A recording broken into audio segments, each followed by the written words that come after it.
সিলেট ও মৌলভীবাজারের পর এবার হবিগঞ্জে যাচ্ছেন বিএনপি চেয়ারম্যান তারেক রহমান। তার গাড়িবহরের সঙ্গে আছেন সহকর্মী সাব্বির রোজ। আমরা এখন সরাসরি চলে যাচ্ছি তার কাছে।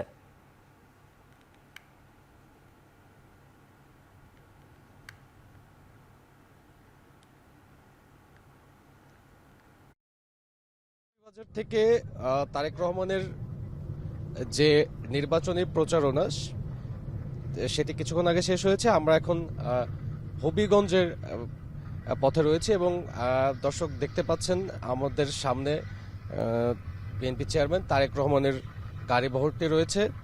মূলত এই নির্বাচনী পথসভা বা এই সমাবেশ ত্রয়োদশ জাতীয় সংসদ নির্বাচনের প্রচারণাকে কেন্দ্র করে গতকাল প্রতীক বরাদ্দের পর আজ থেকে বিভিন্ন রাজনৈতিক দল তাদের নির্বাচনী প্রচারণা করছে এবং এরই অংশ বিশেষে সিলেট থেকে নির্বাচনী প্রচারণা আনুষ্ঠানিকভাবে শুরু করেছে বাংলাদেশ জাতীয়তাবাদী দল বিএনপি। এবং এর পরবর্তীতেই তারেক রহমান আজ মূলত 7টি জেলায় প্রচারণা করছেন। ইতিমধ্যে শেষ হয়েছে 2টি জেলা, সিলেট এবং মৌলভীবাজার। এর পরবর্তীতে হবিগঞ্জ, তারপরে ব্রাহ্মণবাড়িয়া, তারপর কিশোরগঞ্জ, নরসিংদী ও নারায়ণগঞ্জ। তো মূলত এই পথেই বলাই চলে সিলেট থেকে ঢাকা গামী যে পথটি রয়েছে এই পথেই মূলত তিনি বিভিন্ন স্থানে দাঁড়িয়ে সংক্ষিপ্ত বক্তব্য রাখছেন।